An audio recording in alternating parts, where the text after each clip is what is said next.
Hello, welcome to Convergent Dialogues. This is Xavier Bonilla.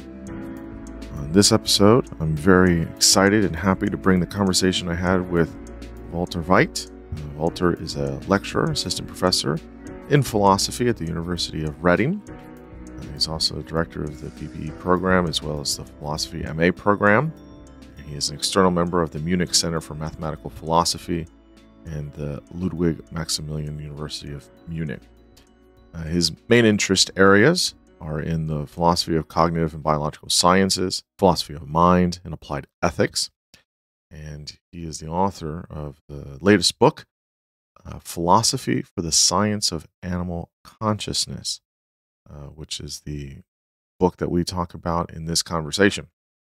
We start by talking about frameworks for understanding consciousness in general and the naturalist approach.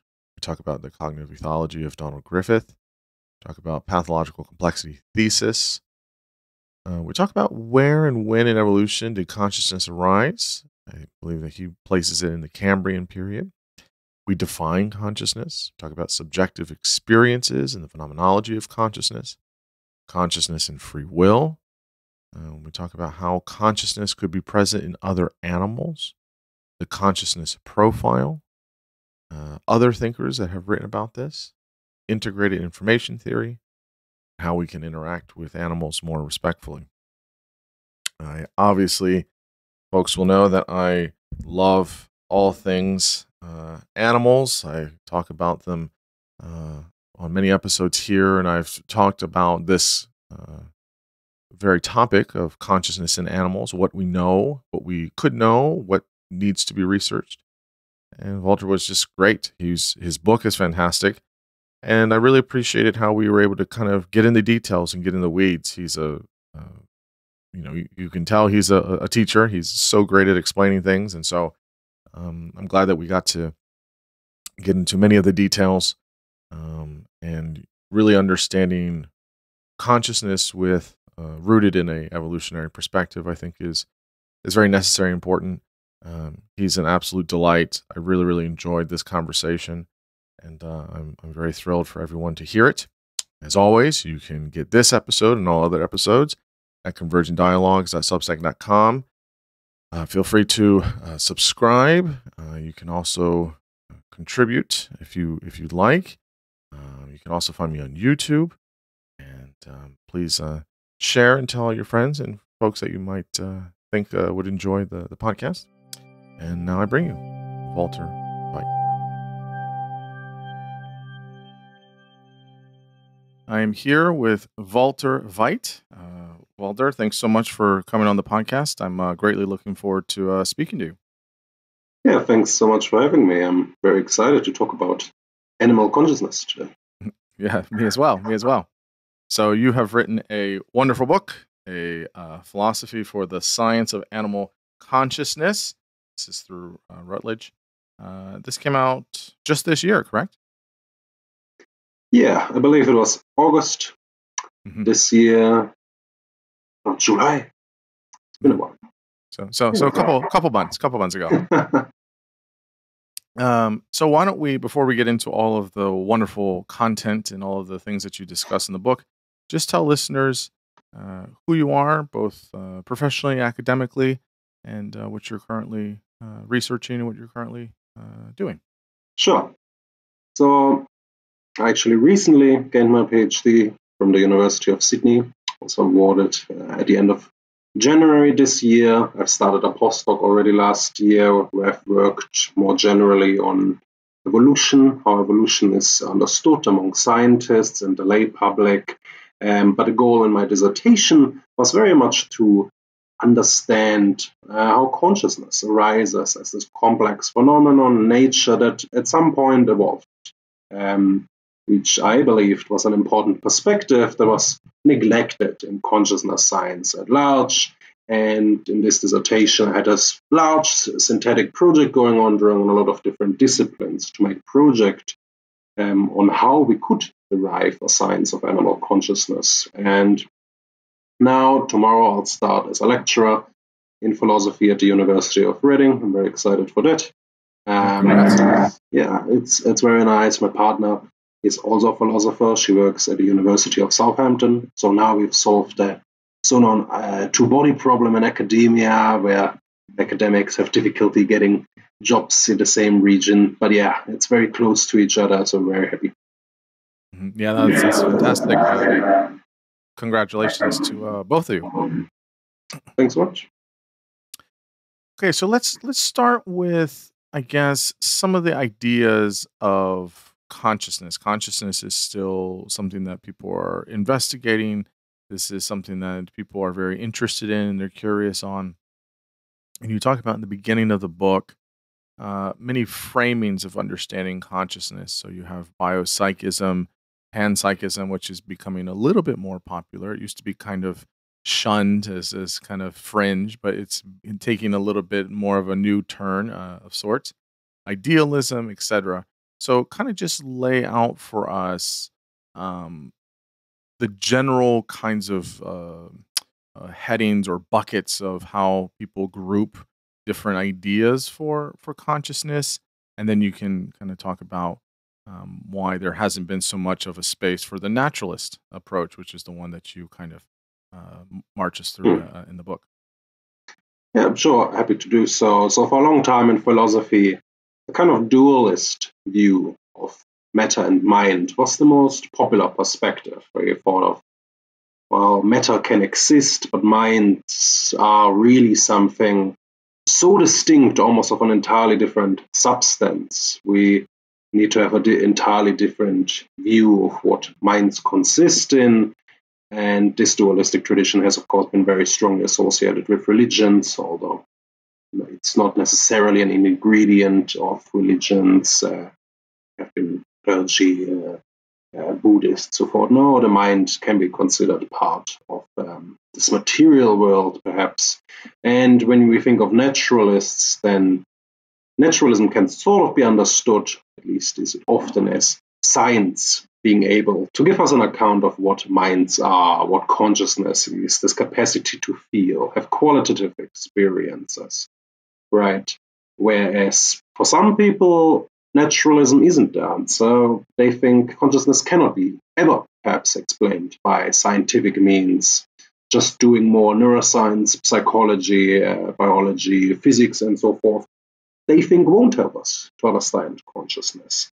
And one reason I have argued that we actually haven't embraced naturalism all that much is because we haven't actually thought a lot about how consciousness evolved. So it's almost treated as this property that at some point magically came into existence and humans have it and all other animals lack it, rather as this complex phenomenon which was gradually built together, where you might describe other species, other biological individuals on the evolutionary trajectory towards humans as having this kind of quasi-gradual, demi-consciousness, as Dennett might call it, where they're not unconscious, they're not conscious, but they're also not conscious in this kind of sense that we often talk about in the human case. And here the naturalist really has a good resource to make sense of minds as something that gradually comes together, rather than this very complex thing we often think about in the human case, where it seems like this seems so different from the natural world. It just doesn't seem like naturalism can give us a good answer here.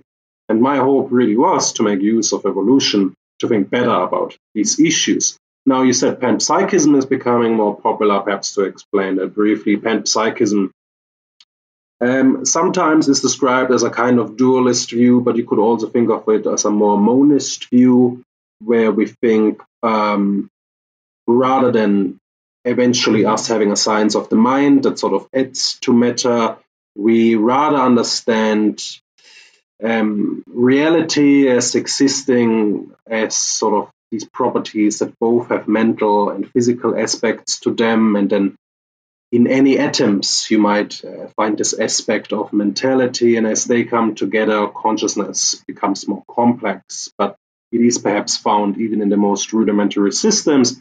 And one can see the kind of appeal here because it would bridge perhaps this explanatory gap where consciousness in this complex human form suddenly comes into existence. It doesn't seem to make much sense. Whereas I believe that if you take an evolutionary approach, a lot of the sort of the positive appeal of panpsychism is taken out of the sails, where we think, oh, well, if we can think of consciousness as this complex property that is gradually built with different dimensions, it no longer seems as mysterious, where we would need to radically revise our image of physics, the natural sciences. No, it's just something that is complex and gradually built with cognitive neurological capacities, and we might perhaps even reconstruct in some very complex AI systems. So, what is it, I guess, that is so powerful about the naturalist approach and the evolutionary approach? You mentioned the work of Donald Griffin and his kind of cognitive ethology, and how your book really is following in that tradition.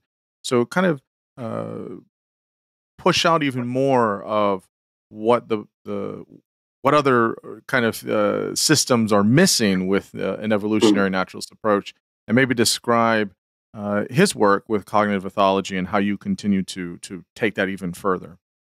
Yeah, sure. To give some short biography of Donald Griffin, I think he's often neglected in consciousness science among philosophers as well as scientists more generally. Donald Griffin, some may know him as the discoverer of bed echolocation together with another student, which was in the heyday of behaviorism, where everything in animal behavior was explained with very simple mechanisms, reinforcement learning, and there wasn't really room for any kind of cognitive processes of any complex forms. So the idea that bats could echolocate seemed ludicrous to scientists at this time, yet he convinced other scientists of this eventually. And because he experienced so much animosity, so much counter opposition to these ideas, despite the overwhelming scientific evidence that he provided over time, he became a bit immune against this common anti-cognitive mental aspect attitudes that was just rampant in this behaviorist time, where people tried to explain animal behavior always in the simplest form and sometimes coming up with very convoluted explanations that wouldn't require any kind of cognitive mechanisms. And he led us away from this, and what he wanted to establish was this cognitive ethology, similar to how ethologists have Darwinized behavior. Now, we think of the behaviorists, sometimes they're thought of as this kind of Darwinian approach because they wanted to imitate this kind of Darwinian revolution where we no longer thought of organisms striving towards something and that then over time organisms become more adapted towards this goal, but rather organisms being shaped by the environment.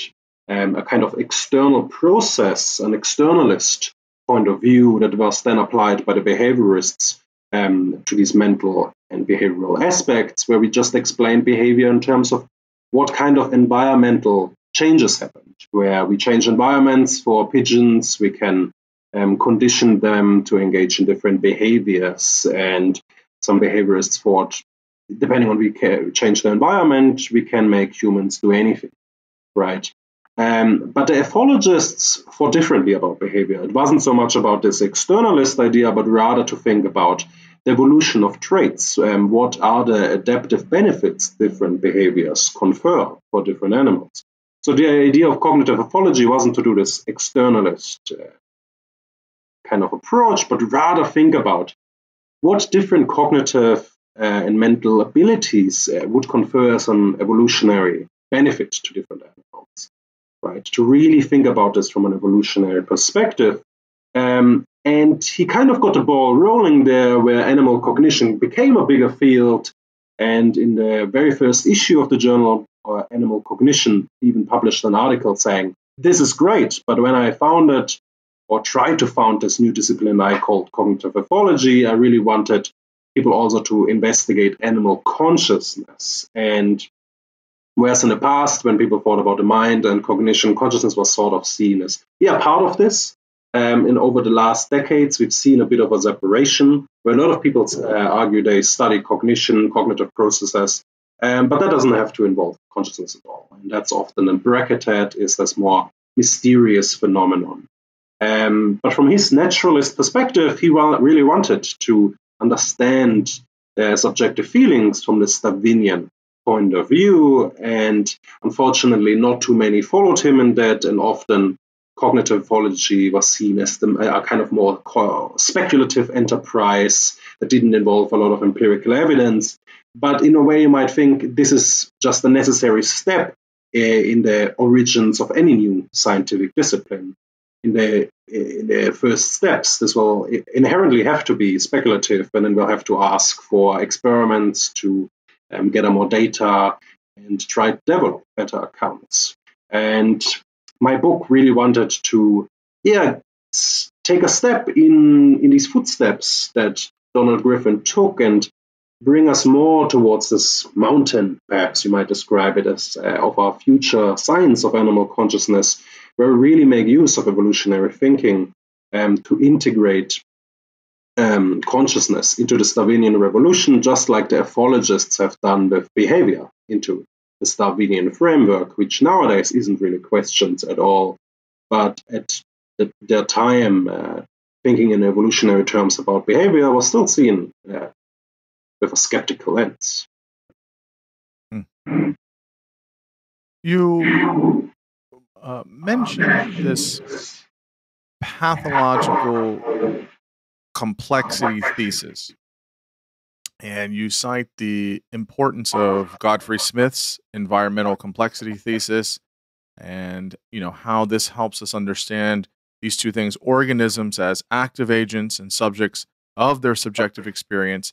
And it's really this problem of other minds and how we understand this issue with other organisms, namely in other animals.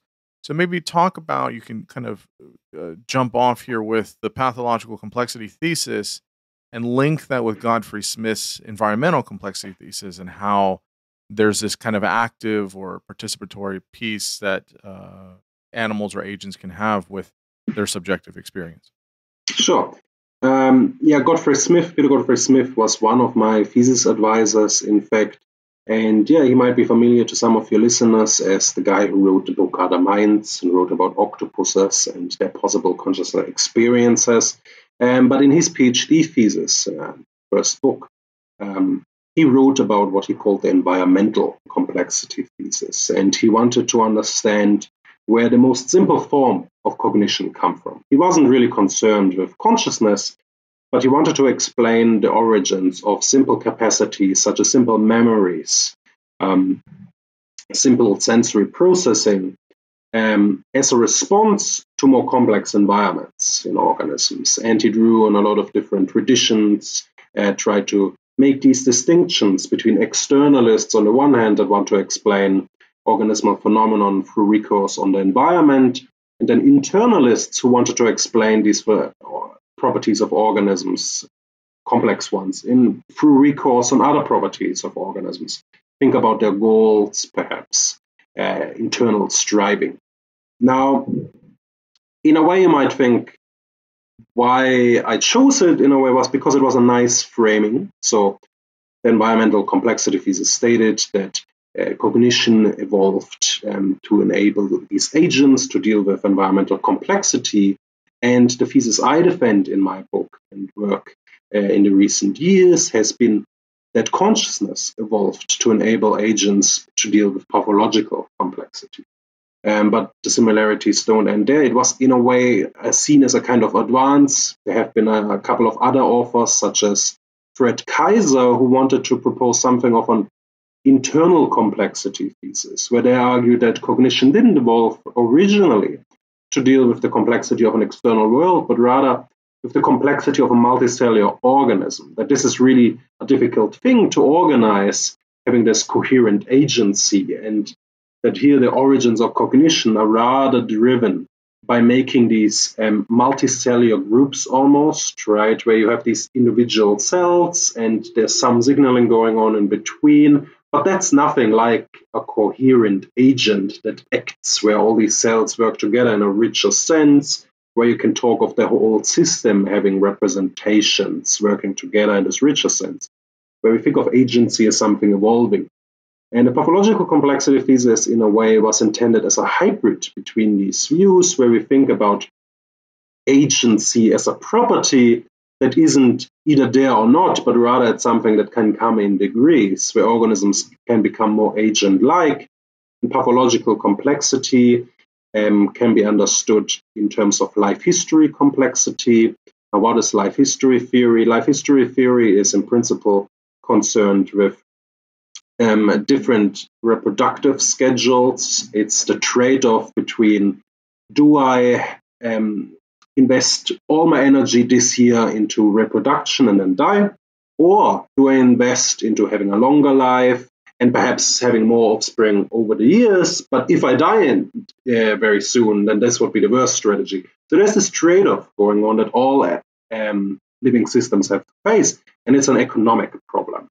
And economic problems are agent problems, right?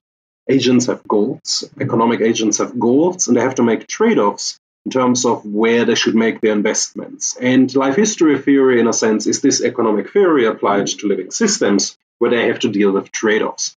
Now, if you think about all the trade-offs organisms face rather than just reproductive schedules, we might think of this broader state-based and behavioral life history theory where you could express, at least in principle, all these trade-offs organisms undertake. And these trade-offs can be more complex or less complex, right? And my argument was that as this complexity becomes so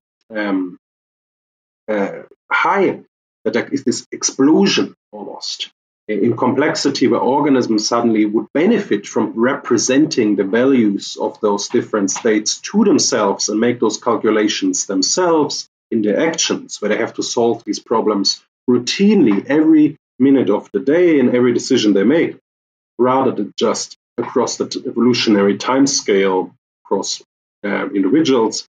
It is here that it would be beneficial for a very simple form of consciousness to come into existence, what often is called sentience, the capacity to have positive and negative experiences where organisms can make trade-offs. This hedonic capacity, you might think of Benthamite creatures, which I use in my book to describe this evolution of creatures that have the capacity to feel pleasure and pain and then can make these evaluative trade-offs. Right, and this was really the driving idea of my book, and where I thought the environmental complexity thesis is useful, but it doesn't tell the whole story. We also need to focus on these internal states. And what are the internal states that organisms represent to themselves and make trade-offs about? And that was a guiding idea of the book. So I can see how there's this how the environmental complexity thesis isn't enough, and how you're trying to, with your work, with the pathological, this kind of, I guess you could say, these internal states, or maybe even some attributional qualities.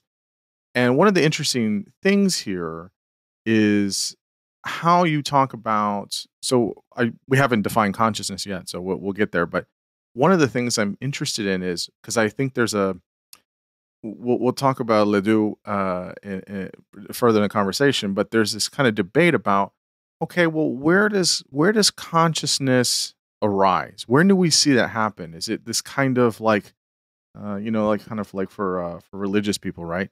If you talk to Catholics, they'll say like, well, at some point in evolution, we believe in evolution, but at some point, boom, someone gets a soul. I feel like some people do this as well. They say, well, at some point, consciousness evolves somewhere, but you go all the way where the Cambrian explosion about 500 and some million years ago was tremendous. That's how we have this big explosion of mammals diversifying and expanding on the planet after one of the extinction periods.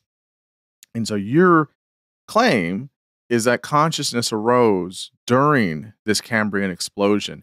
So maybe talk about what's the evidence for how you come to that point. And second, what was it, a kind of a precursor to consciousness as we know it now? Did it over millions of years evolve, or did it kind of just already stay as how we know it today? We just talk about why you think it's there, and what that journey looks like for consciousness in animals from that period long ago.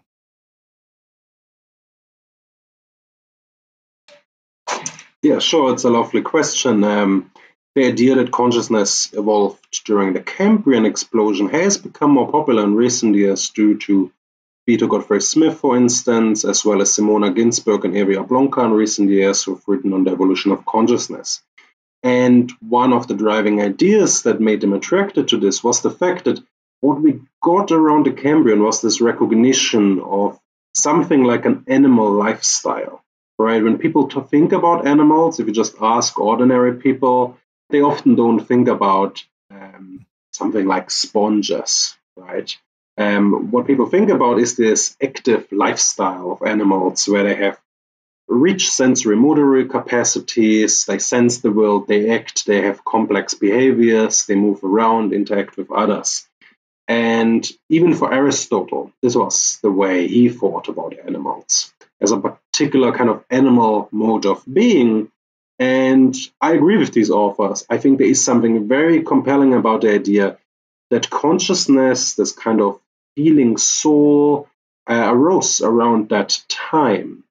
Now, your second point, that a lot of religious people think consciousness at some point sort of came suddenly into existence, popped into existence.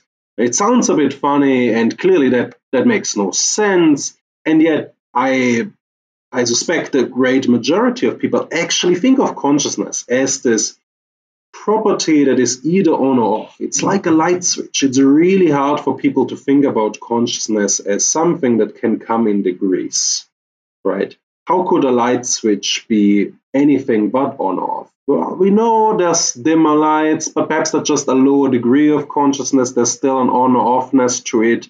And often language perhaps isn't the most useful tool here. Whatever words we use, there's no guarantee that these tools, these metaphors, best help us to express reality. So we shouldn't make too much about the fact that it's hard to imagine what a much poorer form of consciousness might look like. But I really like to emphasize this idea that in between non-consciousness and what we associate with human consciousness, there can be things in between which we wouldn't want to put into either category.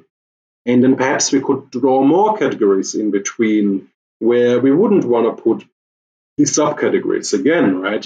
And where we can really emphasize the richness and degrees consciousness can take with much richer forms of subjectivity.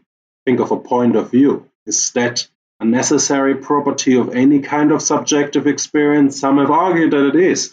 Think of William James, part of psychology. But just because this might be a necessary feature of what we think of human experience, it's not really a good argument to say that this then must be a necessary feature of experience.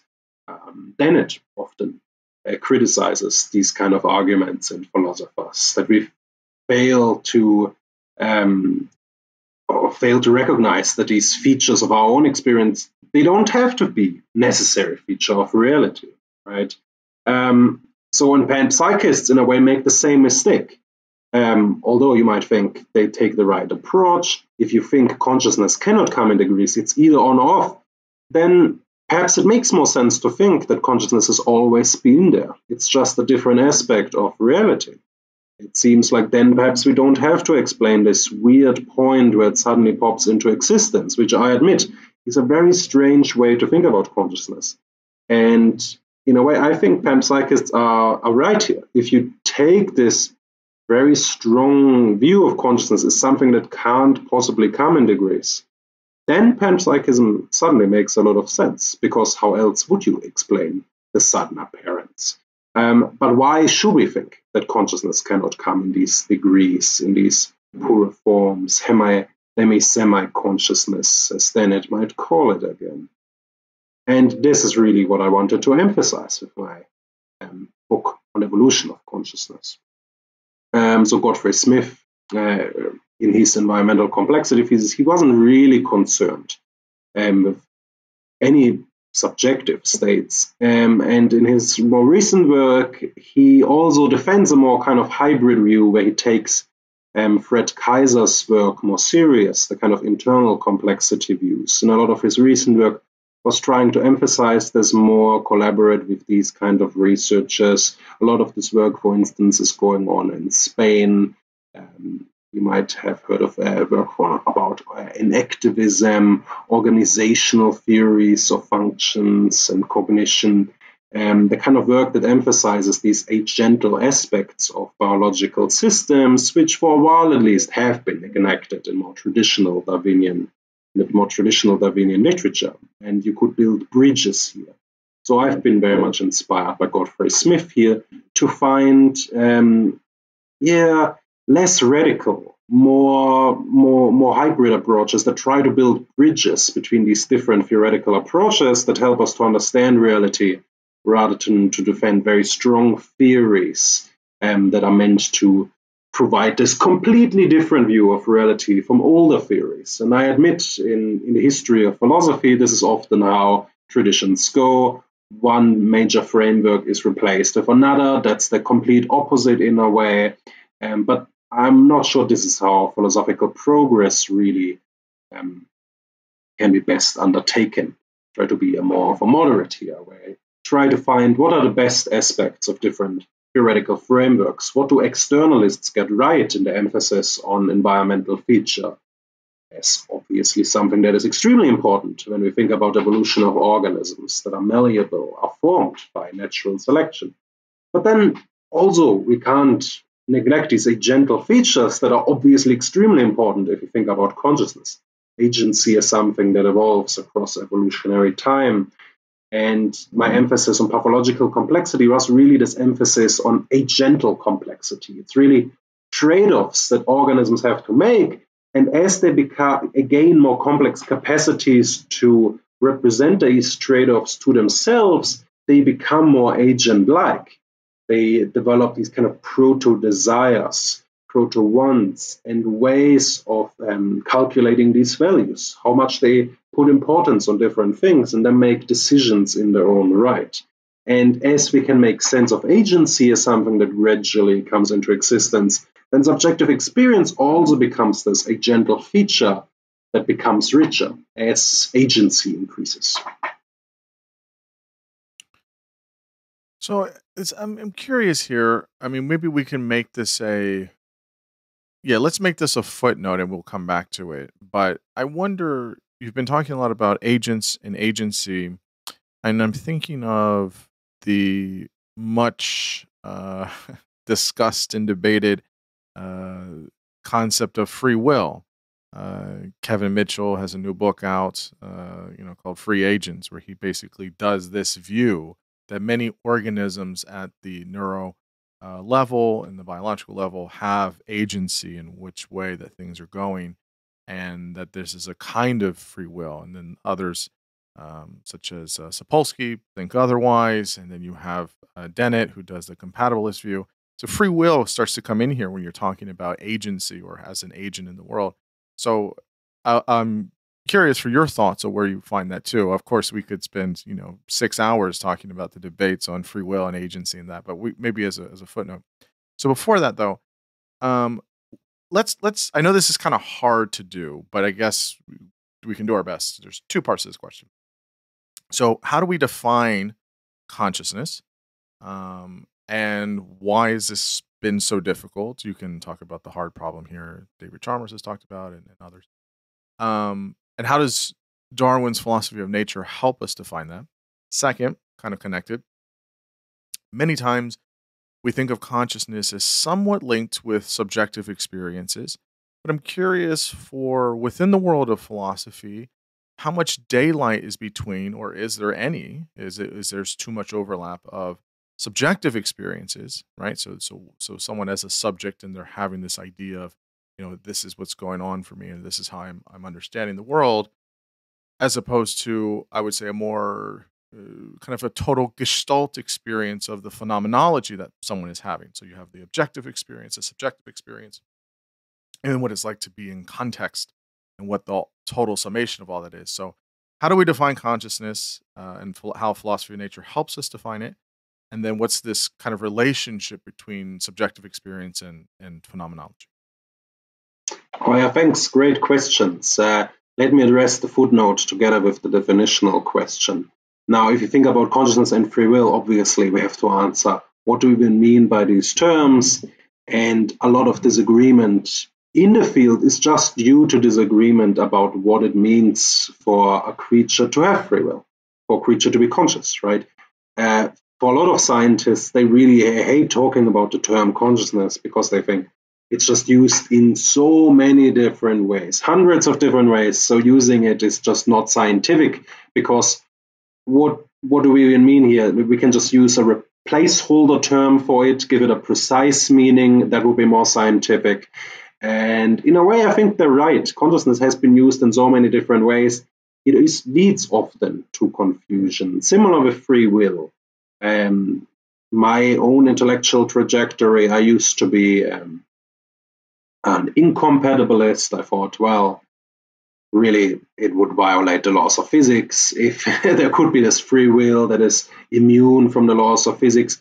But over time, I became more of a compatibilist, where I realized that it wasn't so much to try to create this very complex account of how it would somehow work, where you can have both the laws of physics and these independent, perhaps, laws of the mind, but rather to say, look, we don't have to be a slave to our old terminology. Even if you think of free will traditionally as this kind of spiritual force almost, that is completely separate from the physical world.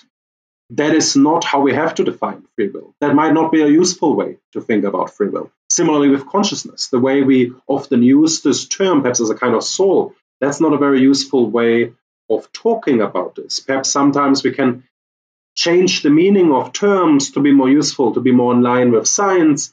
And for many scientific phenomena, this is what happens. A lot of our ordinary folk concepts, think of energy, think of motion, they have been revised in the light of modern physics. And for people like Dennett, they just think that we can do the same for these terms that are more perhaps ingrained in our folk understanding of the mind, of what it means to be a free agent, where we can keep a lot of what we realize are important aspects of our lives. There is a meaningful difference between us making decisions and a stone just being flicked around by, say, water, strong winds, different animals. There is a difference, right? There are internal dynamics going on where we can describe systems as being more or less free, more or less agent-like.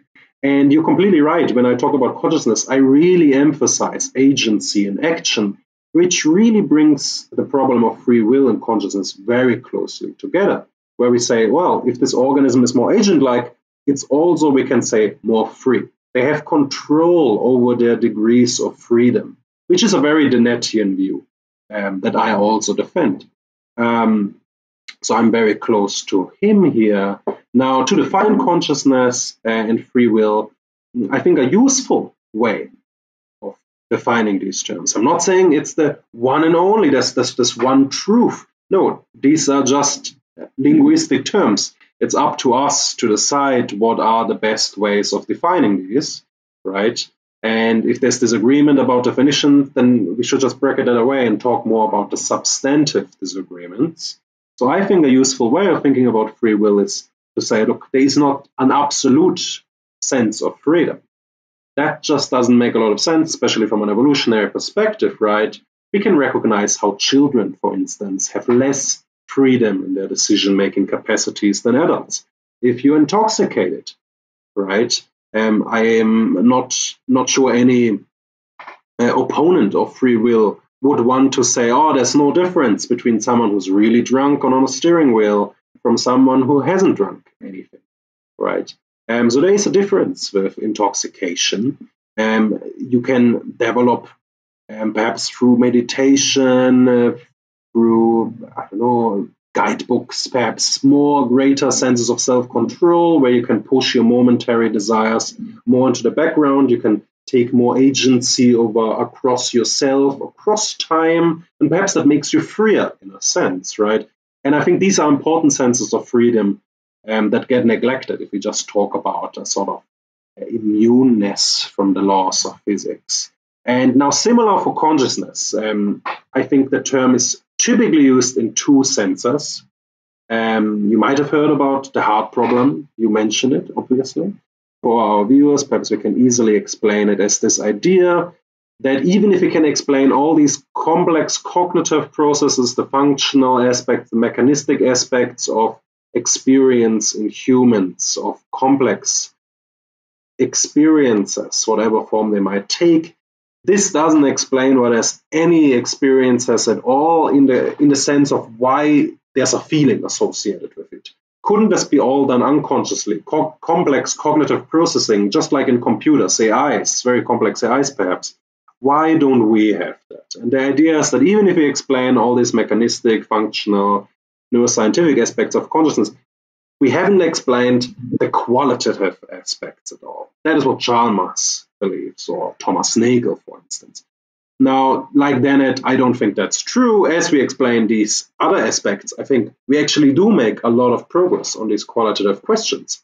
When we try to understand why there are creatures that have to make these complex evaluative trade-offs, that have to deal with pathological complexity, that need this common currency for making evaluations, then actually here, qualia-like states make a lot of sense. States that have a qualitative experience associated with them. And so now we can typically think of consciousness as these two senses. One is we associate it with a rich kind of human experience associated often with language, a rich sense of self, typically self-awareness, a kind of, I exist as an entity in the world. And this is how a lot of people in the public think about it. But now typically in philosophy and the science of consciousness, there's more of importance put on the qualitative side, just any kind of qualitative states. Godfrey Smith makes a very good point here that this has not always been the case in the philosophy of mind, where the problem of qualia and the problem of consciousness have been treated as distinct, right? Where consciousness was treated as complex cognitive processing, which had qualitative aspects to it, but it was more about these complex human experiences, whereas qualia were seen as more these simple states, any kind of qualitative experiences. But nowadays, in the kind of Chalmers-Nagel tradition, those two problems have been merged into one, and I'm fairly convinced here that having merged these two problems into one actually has led to less philosophical progress, because we, in a way, merge the difficulty of both into one, where we're asking people to both explain very complex human experiences at the same time as the origin of the very most simple kind of experiences. And I try to bracket these two very completely away from each other. I'd really try to explain the most simple states of experience, and then how these could become more complex with different challenges in animal lives, as they have to deal with very different trade-offs that can cause them pathological states, that can cause them problems, opportunities, and they have to make different trade-offs where different capacities become more useful.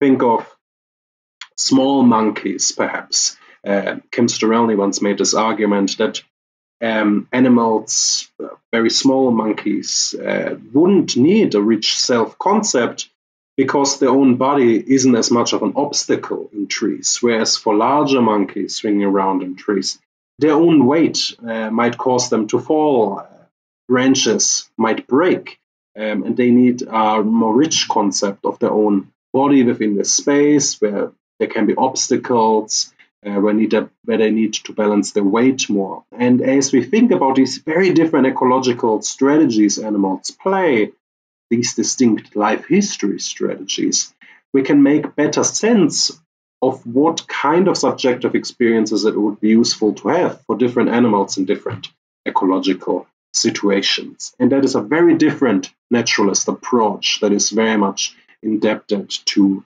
Donald Griffin's cognitive ethology.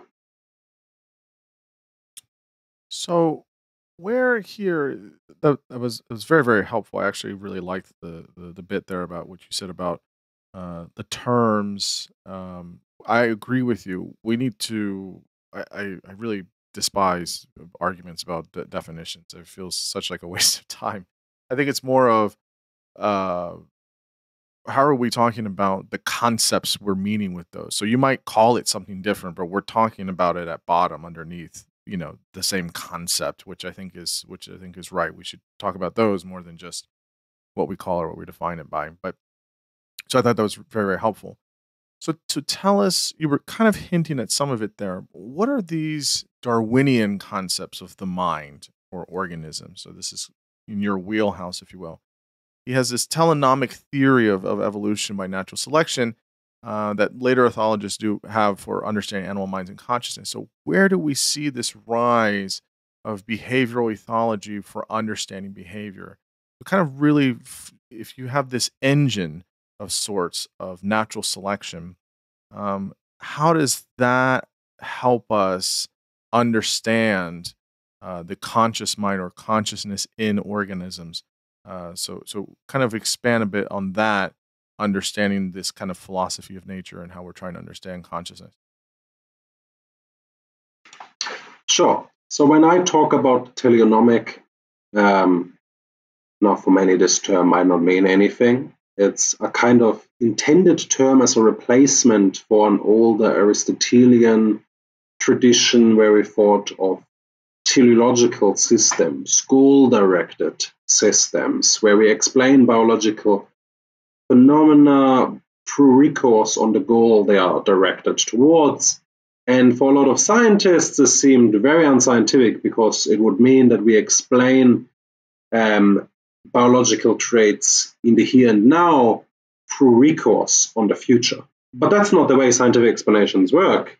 Typically, we refer to past states that then explain how things are now through the recourse on models, laws, or other means, at least mechanisms. And the idea of teleonomy was to say, look, we don't have to banish any talk of functions, goals, for organisms where we talk about them in these more agental terms, where traits can have functions. They can be for things, right? Wings in birds can be for flying. Not all this language has to be banned, but the Darwinian revolution gives us a new way to think about these terms. So again, this idea that we don't have to be a slave to how we thought about these terms in the past.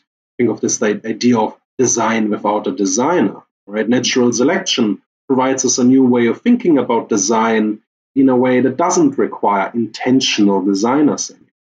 And similarly, all these other ways of thinking about agency, pathology, what does it mean for these terms to exist? It's a new way of thinking about them from a Darwinian perspective, an ethological perspective, where we think in terms of teleonomy. And it's just a placeholder term that I use simply as a Darwinian replacement of these older notions of thinking, a Darwinian justifications to talk about this functional goal-directed language. Now, consciousness, in a way, is very goal-directed, right? We typically think about desire states, feelings being for something. These states don't just exist for nothing. And when we think about what these states might help organisms to do in the environments they have evolved in, then we can think much better about why these states exist. They narrow this explanatory gap, why there's any benefit for having these states. You mentioned Joe Ledoux before, where he actually defends an idea that consciousness is quite the latecomer feature. And what we think about fear systems in the brain is a kind of misuse of language, because it's not at all clear that other animals have the subjective experience as we associate with those. And he has convincing arguments here. He himself has been guilty, of course, of using this kind of language in most of his scientific publications. But a significant event that he talks about a lot is that we had medications for depression and anxiety developed to stop those mechanisms. Right? We studied these mechanisms in the brain that we called the fear system, associated with anxiety. But when we stop these systems from operating in the way that we designed to do, or perhaps malfunction, and here, what often happened is that humans were still stressed, anxious, were still depressed. So it seems like the subjective experience actually is something distinct. It's perhaps more of a kind of interpretation of something that goes on elsewhere in the brain. And I think it's a fairly compelling argument that just because we have this mechanism here in the brain that is responsible for particular kinds of information doesn't mean that it is here that this subjective experience sort of crystallizes. However, that isn't to say that the system is relevant for subjective experience. So we can have a more moderate view here where we think, well, consciousness is more complex and it's more about these different systems in the brain coming together and sharing information. Think about this idea of a global workspace. And yet these systems are still relevant in the sense that they are ultimately responsible for states like fear experiences, right? So think, for instance, of pain states, right? We have these nociceptive sensors across our skin. They can experience, we often say in a more colloquial way, pains, but it's not like pain is experienced necessarily in the fingertips, but the brain sort of creates this body image where we have a sense that there is a pain in this particular spot, but it is perhaps, and rightly so, a mistake to think that the pain is happening in the fingertip. And that's a kind of interpretation the brain creates that is useful for Darwinian organisms to sort of filter through all this information in useful ways for them. And I think where Ledoux goes wrong is to think that theories have to stay clear from using any subjective language until we've finally figured out which particular parts of the brain are responsible for which subjective experiences. That's just not how science progresses.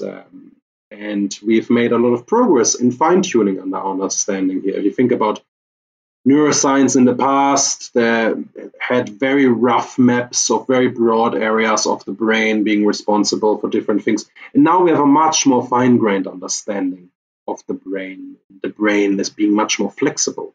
And science is progressing here.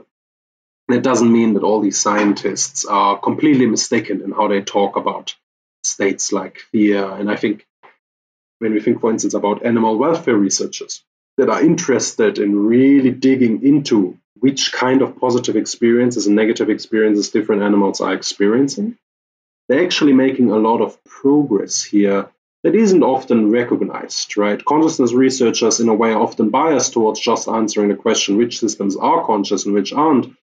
But there's actually not that much emphasis on really trying to figure out which subjective experiences these systems have, which I think is the much more important thing to study, precisely because we don't really have a good agreement on what consciousness is. If there are these proto-conscious states that might be present in systems very much unlike us, think of very simple crustaceans, perhaps insects, this is where the debate is now shifting towards, then it seems like their subjective experiences would be extremely different from ours. But that doesn't at all mean that they couldn't have any. And this is where I think Ledoux goes wrong. He puts too much emphasis on the idea that a lot of recent medications have failed because they had a too simplistic understanding of the mechanistic basis of these subjective experiences. It's interesting. I want to come back to Ledoux on a few other points. I'm glad you brought him up. I guess one thing here, so I guess two parts. So I want to get to the kind of consciousness profile. It's very, very elaborate and very, very nice, so we can spend some time there. But before there, a few things here. So you say that consciousness has or should have, we would expect to see gradations and variations if it's if it's an evolved biological phenomenon. So what is that phenomenological complexity? How would that work across organisms? How could we measure that or study that? And it reminds me of the work of Franz de Waal, who wrote a great popular book. Obviously, he's previously done research on this as well. But this book on, you know, what's the title? Are we smart enough to know animals? Which is, we don't even have. If you go back to the hard problem, like what is it like to be this animal? Well, we have difficulty describing what it's like to be each individual unique human. So that's problem number one. But the other problem is, well, what is it like to be this animal? Well, how are we going to be able to know that? We don't have the measures or instruments to know that or to test that. We're always doing it from an anthropomorphic kind of stance. So there's always going to be some issue there. So how could we know? Is it just theory alone, or how much of the power of evolution tells us these variations of what consciousness would look like through time, if we go back to the Cambrian up till now, but also for different organisms of what that experience is going to be like for the bee or the ape or the lion or whatever, the octopus. How are we going to know? Is there going to be a lot of variation, or maybe there isn't? Maybe talk about what that would look like as an evolved biological phenomenon. So I was very honored that Franz de Waal wrote a book, back cover endorsement for my book. Colin Allen has a nice anecdote here. He once went to a talk by Franz de Waal, and then he confronted him whether he would consider himself a cognitive ethologist. And after, edging around the topic a bit, he finally admitted that he considers himself kind of a cognitive ethologist. He tries to think about these creatures from a Darwinian perspective, think about their minds as something that is shaped by evolution and help them to deal with their environments. And he uses that frequently in his writing to help us better understand what might be going on in their minds, and to move us away from this very anthropocentric view of these animals, where we just apply theories developed based on human tests and then just apply them to animals, right? Animals evolved under different circumstances for very different living conditions. They have very different ecological problems to solve.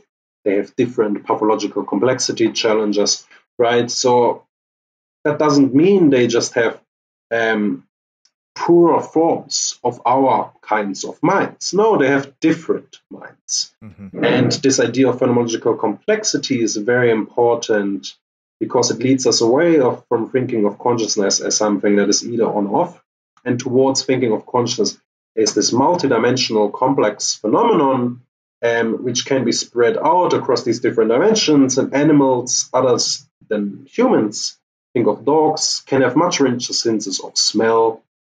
Most humans would admit that can be the case, but then why couldn't we think this might be the case for other dimensions?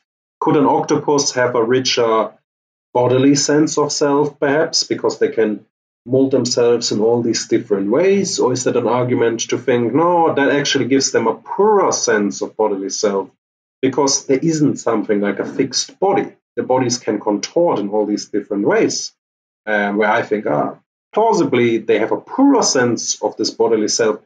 But perhaps that's the wrong way to think about it. It's just a very different sense of bodily experience, where they can fold their bodies into the smallest parts to fit through tiny holes. And if you observe this behavior, it just seems a bit ludicrous how it's possible that they can do this.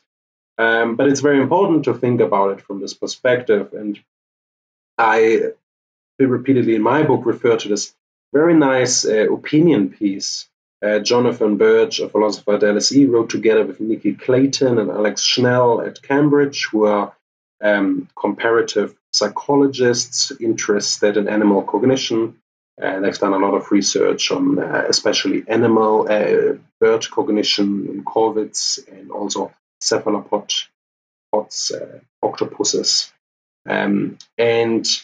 Really they wanted to emphasize in this paper that there can be different dimensions. They proposed 5, which they called selfhood, evaluative richness, sensory richness, then temporality, the experience of time, and a kind of unity of experiences, where all these experiences can be less or more connected in a coherent sphere.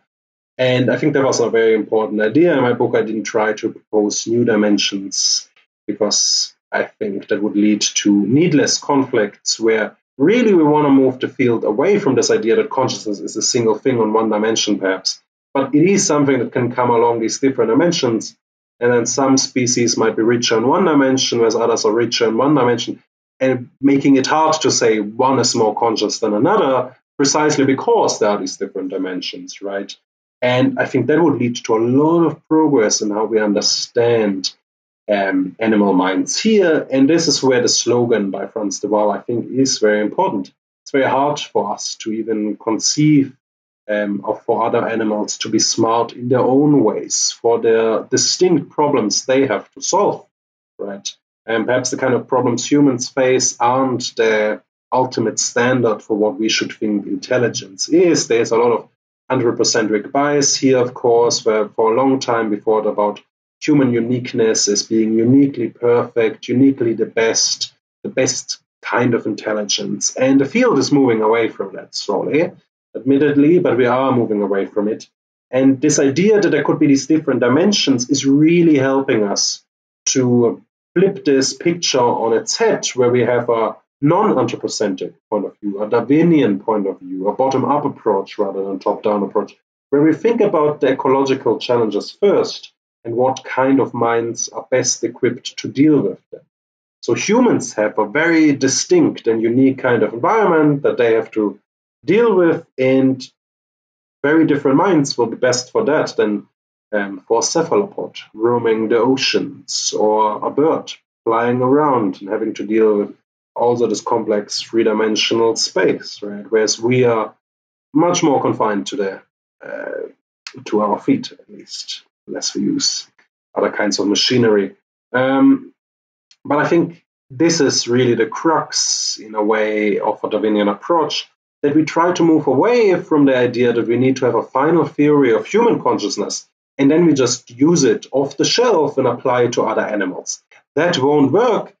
And as many have recognized, firstly, their brains are just very different. So as we move away further and further from our common ancestors, right, further and further away from our last common ancestors with different animals, this kind of approach will fail us, because very different kinds of minds might have evolved there that don't have to be the same as in the human case.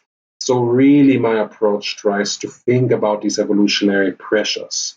And to give some examples here, one argument that has been given in recent years often is that birds might be a good case study for the disunity of consciousness. Why? Because there's a lot of specialization of labor going on in the two brain halves. They don't seem as connected as if you think about the human brain.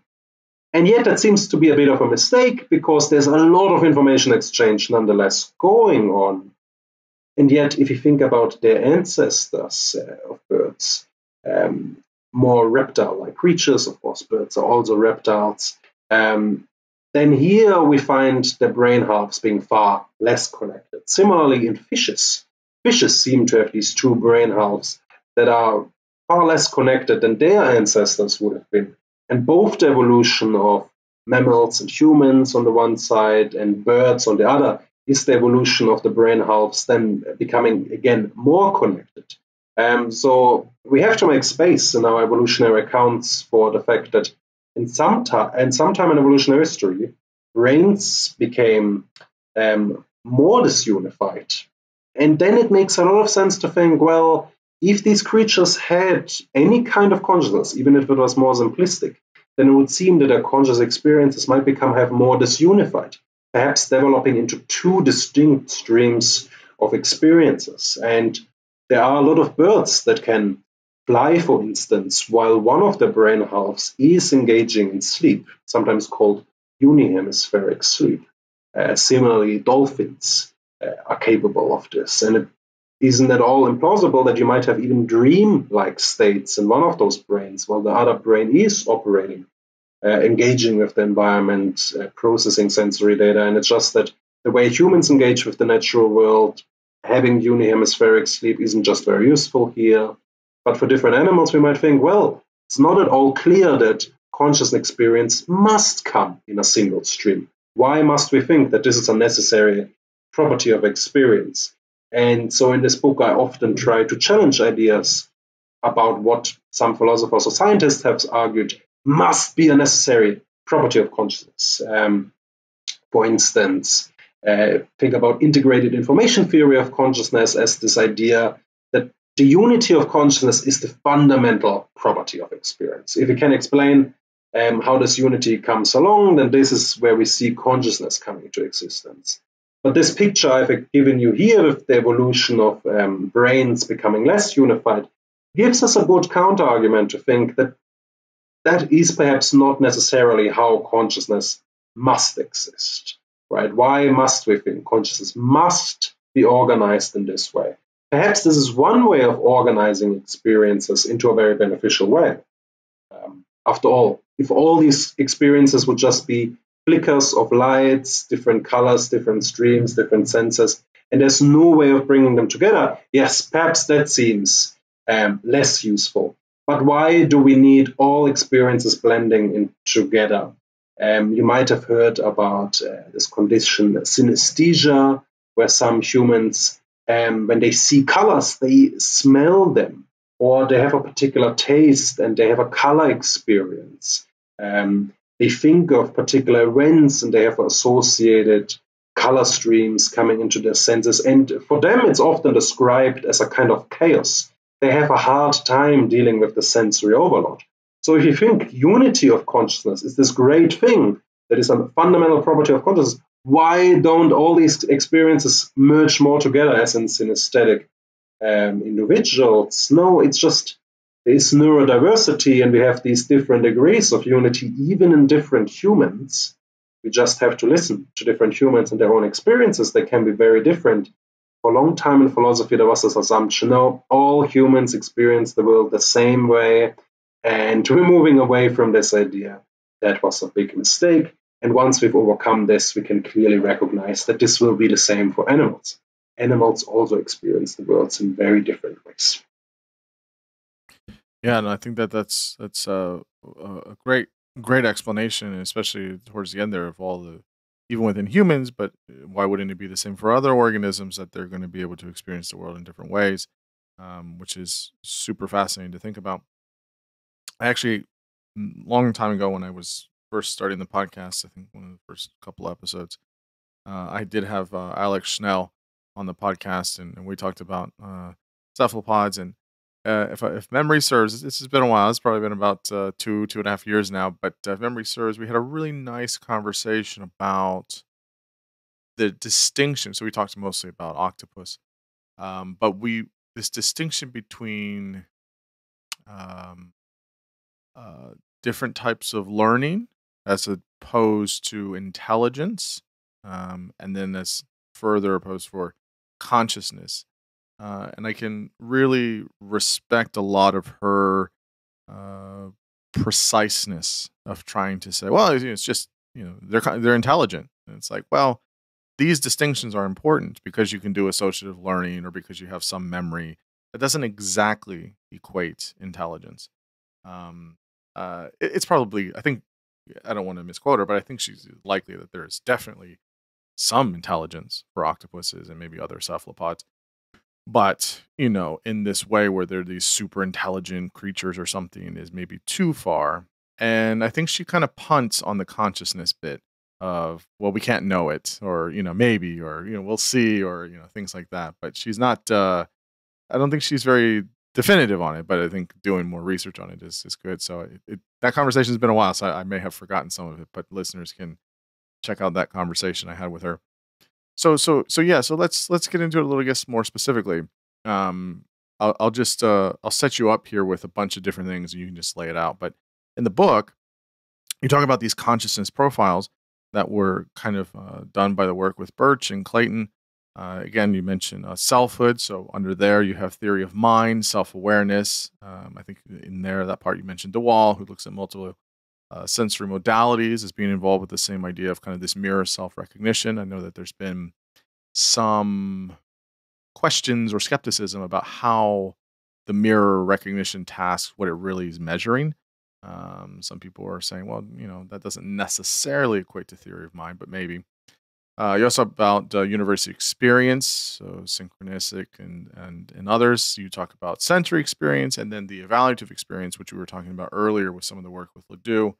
And some of your disagreements with him on valence and how other animals experience subjective experiences and emotions, etc. So, anyways, just kind of give us this overview and some of the specifics on this kind of suite of consciousness profiles with selfhood and experience and different types of sensory and evaluative types of elements. So, I'll give you as much runway there to kind of explain all of these concepts. But what's the kind of, as you mentioned, this unifying thing that consciousness unifies or connects all these experiences? So kind of give us the through line there as well. Yeah, wonderful point. I mean, one objection you might have to a kind of multidimensional view is to say, as we break consciousness apart into these different dimensions, perhaps there isn't a unifying feature worth calling consciousness anymore here. And I would say that's partially right. So partially the idea that there's this one unique property and it's either there or not, that idea is kind of being undermined. And yet we can still recognize that for a lot of these features, they have certain commonalities and they at least have to partially come together, right? If you do experiments for many of these dimensions, whether it is different memory capacities and different evaluative capacities, often in these tests, you're not just simply testing one of those dimensions, whether an animal has a more unified experience or whether they have a richer sense of self. Often you also assess then their sensory capacities as well as the different evaluative capacities. So, of course, for different skills, for different forms of learning to evolve, as you mentioned, different capacities will have to come together to some degree of complexity. That doesn't mean that some animals can't have much richer forms of experience on one dimension than others, but it sort of at least suggests that some of them will come as something like a bundle and make organisms recognizably more subject-like than others. Now, while it might be hard to make comparisons in some cases where we have an organism perhaps that has very rich sensory capacities, perhaps a very rich sense of smell, versus another organism that has a poor sense of smell but a very rich sense of vision, and perhaps here it is kind of hard to say that one is more conscious than another. In other cases, these comparisons will be more reasonable.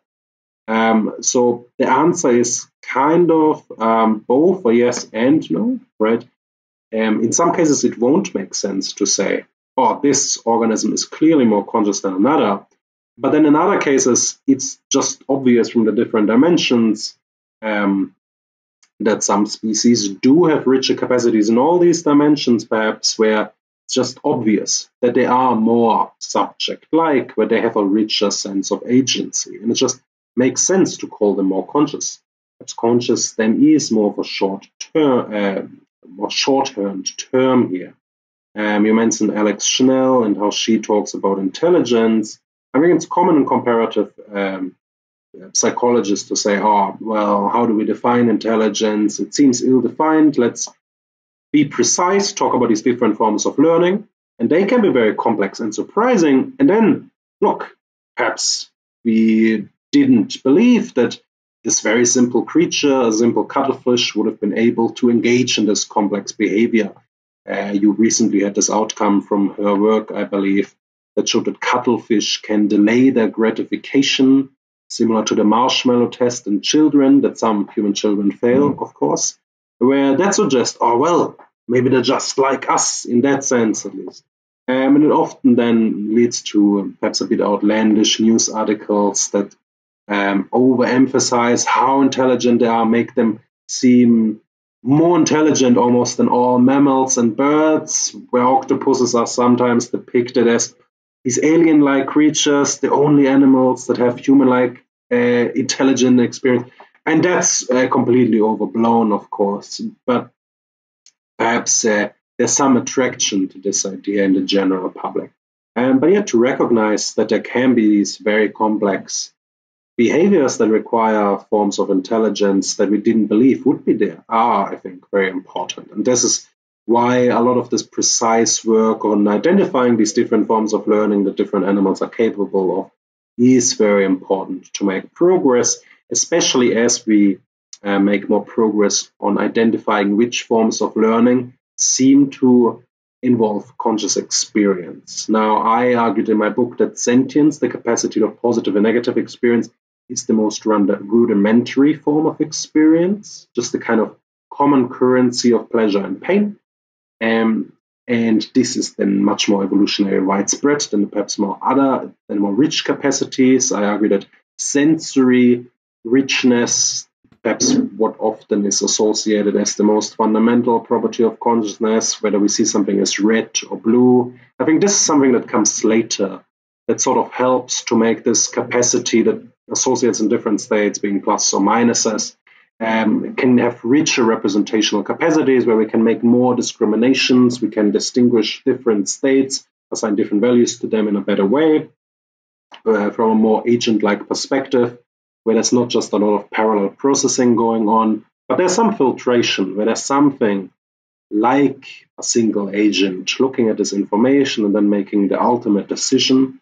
Some of that is definitely the case in these animals, and then these decisions are made in a fairly quick way, and as you have these sensory discriminations becoming richer, you'll also get something like a distinction between yourself and the outside world. I think these selfhood capacities are just a natural outcome of both the evaluative side and the sensory side of consciousness, where if you have these richer desire-like states, that just makes you more self-like, where you have richer representations of your own wants, similarly as these can be represented across time and at a time more unifiedly. I think selfhood also increases, so you get a bit of a feedback loop between these different dimensions, which are, I think, very helpful to construct consciousness profiles for different animals. We currently have one paper under review where we try to assess the dimensions of consciousness in corvids in much more detail. I don't want to give too much away because it's still under review. But yeah, we really try to push this idea that we can investigate these different dimensions in different animals, that it's not just speculation. Of course, it is still very much speculative compared to some other tests where we just want to identify whether an animal is capable of this form of learning or not.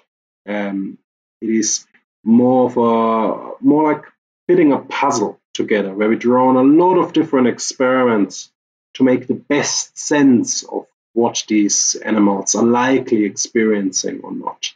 Right? We're trying to have the best possible answers here, where, not saying anything, being completely neutral, isn't actually the most scientific approach. We're trying to have the best and most plausible account, and this might very well be a very speculative one, but then the alternative isn't to be completely silent. It's to develop better speculations, to gather more evidence, to make some speculations more empirically supported than others. And this is how the science will make progress. Similarly, how other sciences think of how human anthropology is trying to reconstruct the past based on often very sparse evidence, and trying to reconstruct what different cultures might have been like, what things happened in ancient human civilizations. This is also happening on very sparse empirical evidence, but we're really trying to build the best models and accounts possible despite the sparsity of data. And consciousness science, in a way, is very similar. It's not unique as from other sciences that are also speculative. You might think of the social sciences as being inherently more speculative, because there are so many different mechanisms, processes going on in this human world that are very complex. Things can so quickly change there's not one unique explanation that can be given. You can give all kinds of different explanations that sort of seem compatible, sometimes less so. It's much more about trying to make the most sense of the data, and not so much about trying to find this unique answer that explains everything at once.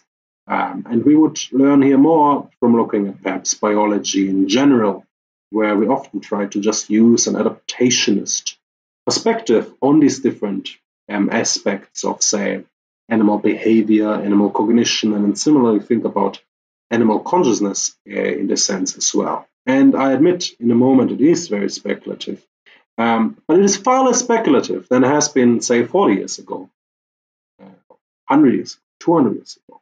So it is now much more empirically grounded, this research, than it has been in the past, and we're steadily moving towards developing something like a science of consciousness here.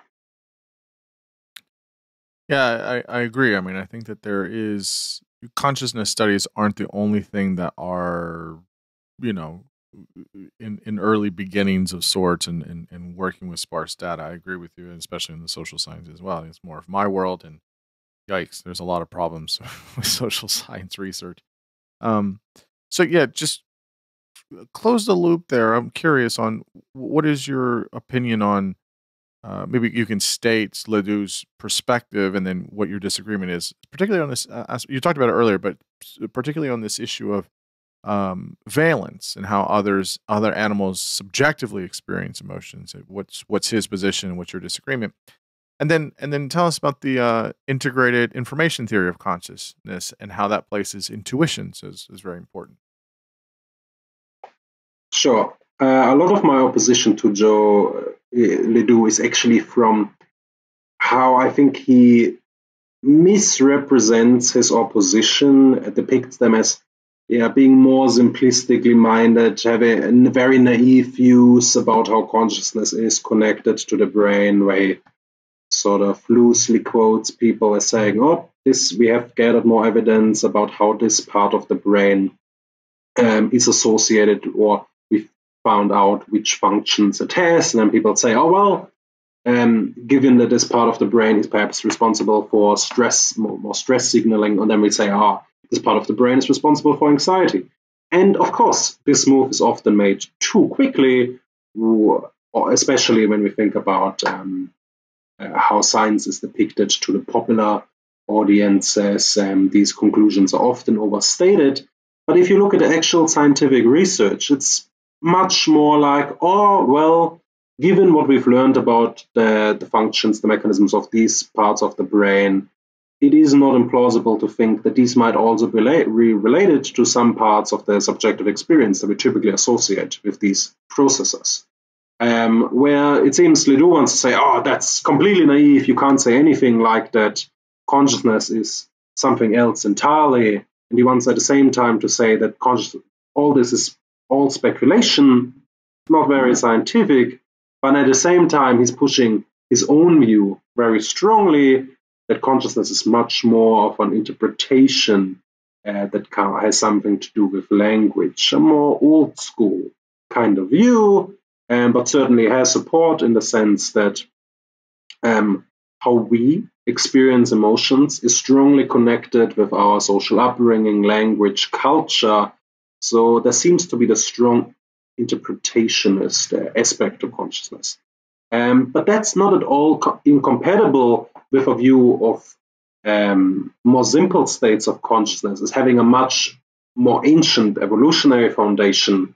And then just consciousness has perhaps become more complex in the human case, where we don't just experience simple negativeness, positivity, but really have these complex states like depression, and we interpret these in very different ways from how other animals would do it, especially. But that doesn't mean that other animals don't have these simple states like hunger, fear.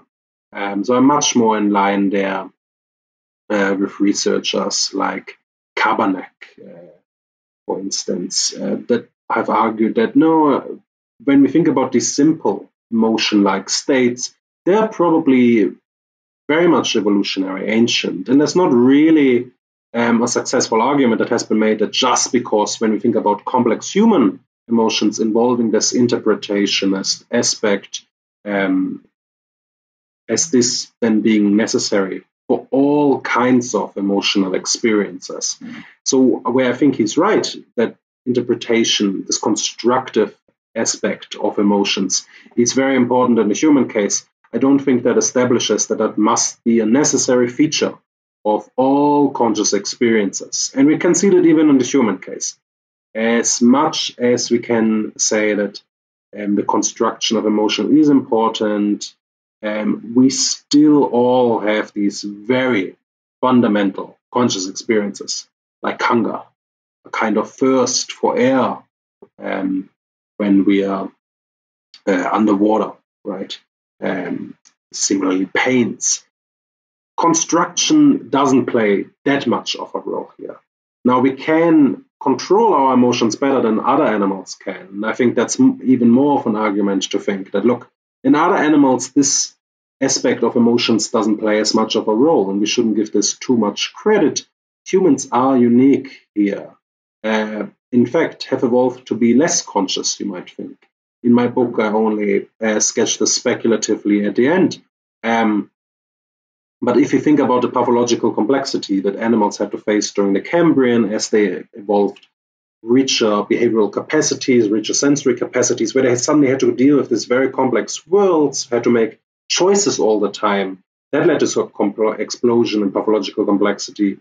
But then similarly, if you think about the evolution of humans, early hominid societies, where you got barter and trade, that led to this whole new dimension of making trade-offs, where we had to think about the values of commodities, of trade partners, the value of work at one time versus another, storing some equipment, which required a much more complex form of evaluation, which couldn't really be handled with the simple hedonic manner.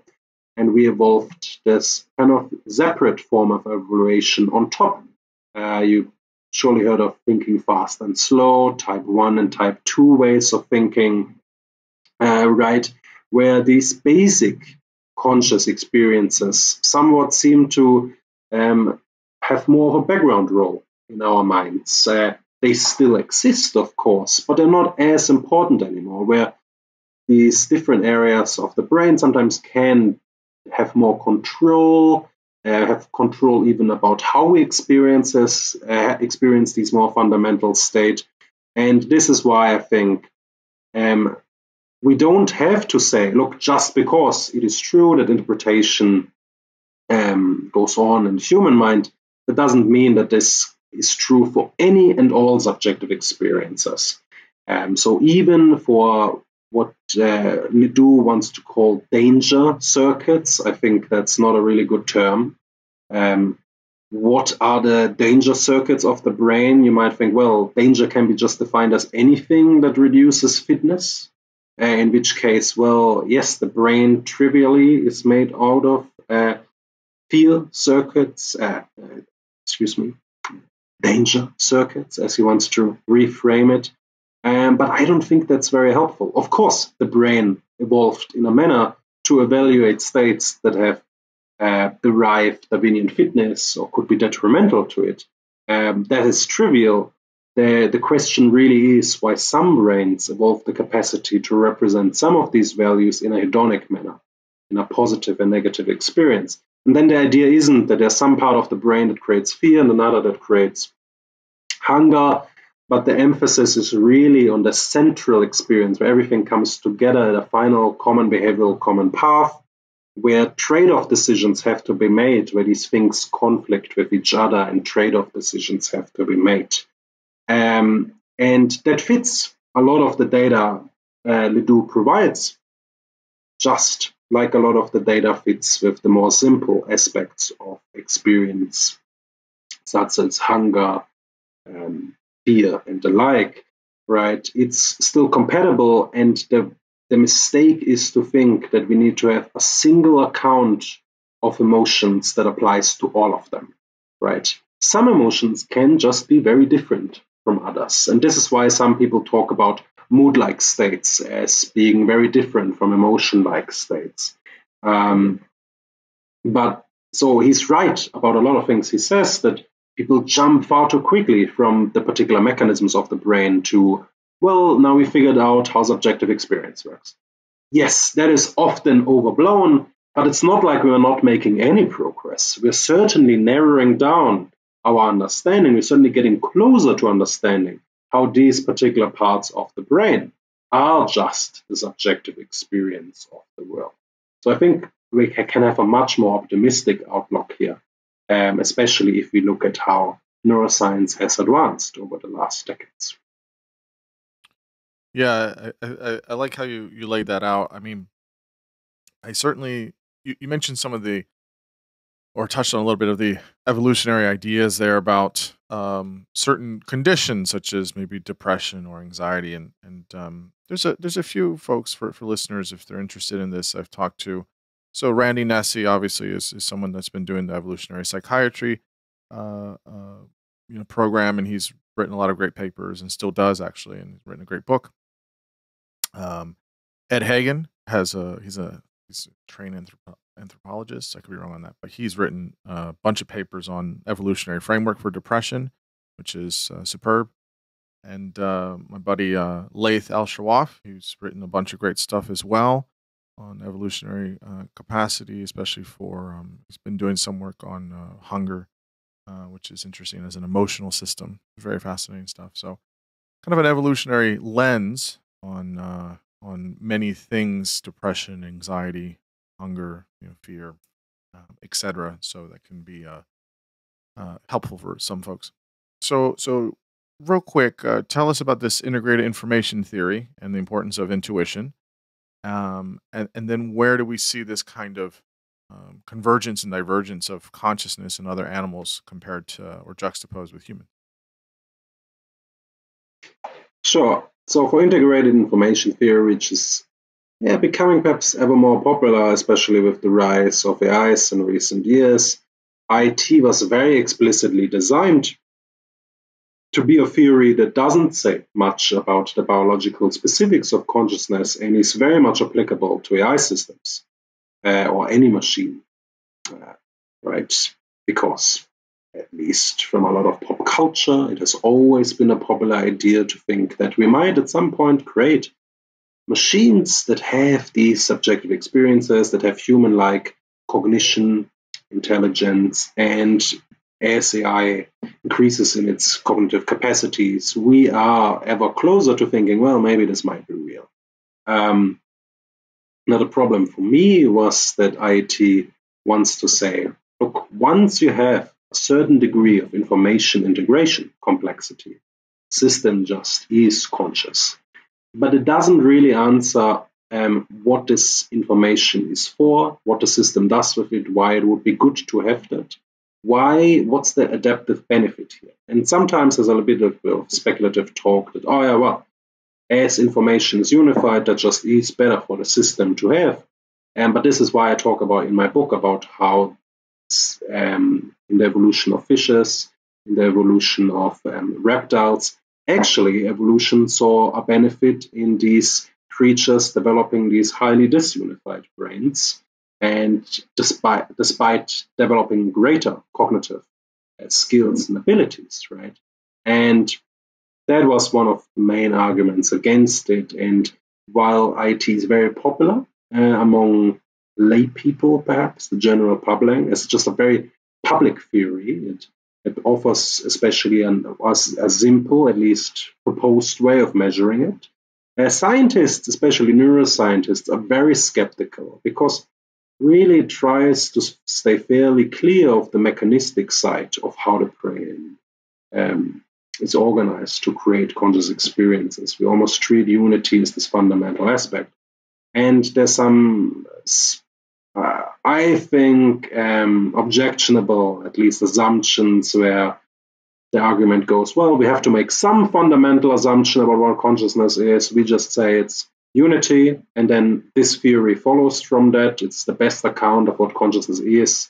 If consciousness is unity, as a fundamental property. And I think they're right to some extent. Look, why not just develop the best possible account of consciousness based on one of these dimensions? This has been done especially with selfhood and the sensory side of consciousness. There's a lot of theories of consciousness that try to explain all aspects of phenomenological experience, this phenomenological view of the world in terms of just sensory states.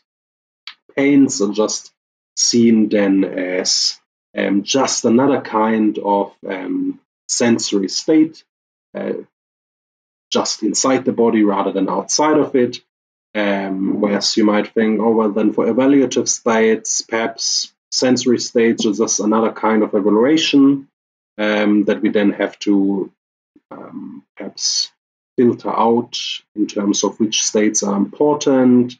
There's a lot of information filtration going on here. And in a way, I think,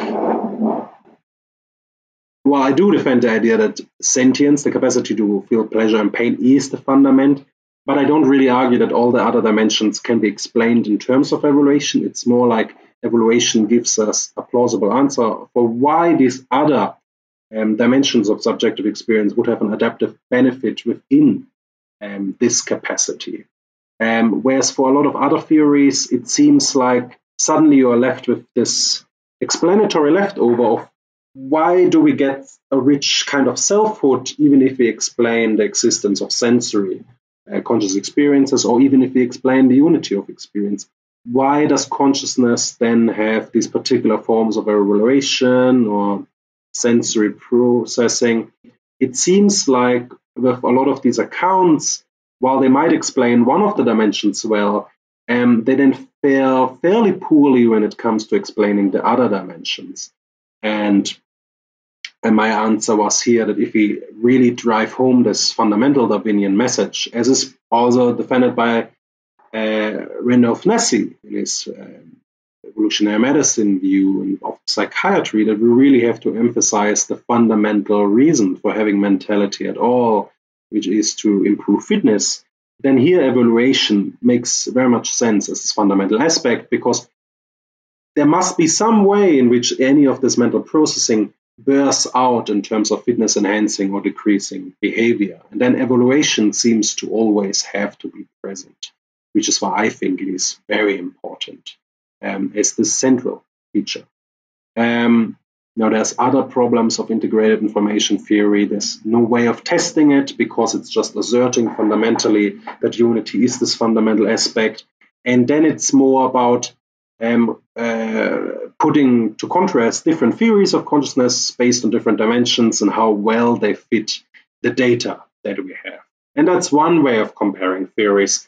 But I don't think it's the best, and it's, I think, a mistake to say that we need to fit all aspects of phenomenality into an account that's based on one of the dimensions, because it seems like that never gives us the best account. If we have more of a Darwinian approach that builds consciousness as something gradually like a flower with different petals representing different dimensions, perhaps, that seems to give us a much better understanding of consciousness that doesn't introduce any sudden gaps where suddenly another dimension pops out, but something that's gradually built. And that helps us to better understand these issues. I think it's really helpful for the animal case. It makes sense of why different animals would have very different kinds of subjective experience. So the last question that I have is a kind of, I guess, a summary question here. So in talking about consciousness and talking about animal consciousness, how does understanding the origins of consciousness within a hedonic evaluative and pathological complexity model of life help us to understand animal minds? So if people have been listening to us and they can say, okay, this is great, Walter. This is great work. This is obviously great. But how does this help me understand animals and interact with animals in a respectful and productive way, if at all, And so, what would you say? I guess is the kind of summation of your arguments, and also the potential applied utility, at least from a theoretical or conceptual way, for people to say, okay, this helps me understand more of how or should I can interact with animals more ethically and more, quote unquote, humanely, or respectfully, I should say? Great question. So, I mean, one thing people do is, of course, to say, look, once we decided that there's a high degree of probability that a particular animal feels pleasure and pain, we just stop eating them, for instance. That's one way of approaching it. But that's very binary. And that's not really helping us to deal with these animals in any other way. If you think just about, oh, well, how can we help these animals have better lives, or which actions do we take that leads some animals to have worse lives? And this is where animal welfare science is very important and fairly can be understood as a science of animal consciousness already, but focused on the hedonic side. That is, animal welfare scientists are interested in trying to understand which experiences of animals lead to suffering and which lead them to having more pleasure. And my framework is really designed to help us understand these very different species in their ecological lifestyles, with these different life histories, these different economic trade-offs they face, where it really asks us to look at their ecological lives, really study the lifestyles they live and the evolutionary pressures that led to these lifestyles, to understand what is important to their lives, right? What are they putting importance on in their lives? And what are they perhaps neglecting? And this then helps us to understand how their subjective experience is going to evaluate these things. So if you have an animal perhaps in the zoo, say you have a penguin, right? For a penguin, it will be very important to have enough fish. But then they might not like particular kinds of fish, and it depends on their nutrition profile. You really want to understand what they do in their natural lives. And it's not just to say that we want to recreate natural conditions perfectly, because there's a lot of things animals do in the wild that are just a necessary ingredient of their life. Say, for some animals living in Africa, have to move great distances to go from perhaps their feeding grounds to a water hole, which forces them to walk around for long times. Whereas if you just provide animals in a very small enclosure with all these things, they might not have any desire to spend a lot of time walking around. They might be more like a lot of humans, that is, lying on the couch. If we don't have to walk, we don't really want to necessarily, unless we frequently engage in that and becomes more of a habit, and often it becomes more pleasurable. This is not to say that we can just read off subjective experiences from understanding these natural lifestyles, but it really helps us to provide us with a theoretical basis to make any speculative guesses for what their likely subjective experiences are. Right? One of the major problems in getting a science of animal consciousness off the ground has been the seeming appearance that people are just speculating. They're just making something up. That you could tell any kind of story based on the evidence, and one story isn't any more plausible than another. And the fundamental goal of the pathological complexity thesis was to provide us with this Darwinian framework in the spirit of Donald Griffin, where we look at these ecological lifestyles these animals live to make educated guesses that can then be tested, right? Whereas most of consciousness science doesn't provide us with anything like this. People say, well, this is a kind of subjective experience associated with this behavior, perhaps, but there's not really a good way of testing that at all. Whereas this framework gives us a way of, based on what the ecological lifestyles are, gives us a way of making good predictions about what the subjective experiences are. And then based on the better tests we've developed for these different dimensions, we can then assess whether that is correct. And then we can both revise how we think these ecological conditions are connected with consciousness, or vice versa. We might think, oh, well, maybe we've misunderstood these ecological lives these animals live. So actually studying the subjective experience of different species could then actually help us to give a better understanding of what the actual ecological pressures are. And this would be a greater revolutionary step for consciousness science, where studying consciousness isn't just an activity we almost engage in for its own sake, but something that can help us to understand biology and really integrate it into the life sciences. And I really hope that my book will help us take steps towards this. Constrained theoretical theorizing on the one hand, but also help us to make better predictions that can be tested and feed back into better ecological research. And yeah, that's the brief closing words. No, that's wonderful. Again, the book is called Philosophy for the Science of Animal Consciousness. This is through Routledge. People can get that now. Walter, this was so much fun. I was really looking forward to the conversation. I enjoyed reading your book. I think it's I've done some informal polls, and people really enjoy the conversations I have with folks like yourself, talking about animals, animal ethics, and consciousness. I think animals are a very important part of human lives, and people are very interested. So I hope this spurs people on to buy your book and to look more into some of the researchers that we've mentioned and to continue to inform themselves. So a big thanks for you for giving me your time and your energy and your brilliance. I'm deeply appreciative. Yeah, thanks so much for having me. It was great to discuss my book in more detail with you, and I hope all the listeners will come to appreciate that really understanding animal lives is the first step towards trying to understand what goes on in their minds better, and then we can help to make their lives better, or at least try to not make their lives worse based on all the ecological impact we are having. Absolutely. Thanks. Alrighty. Well, thank you so much. Appreciate it.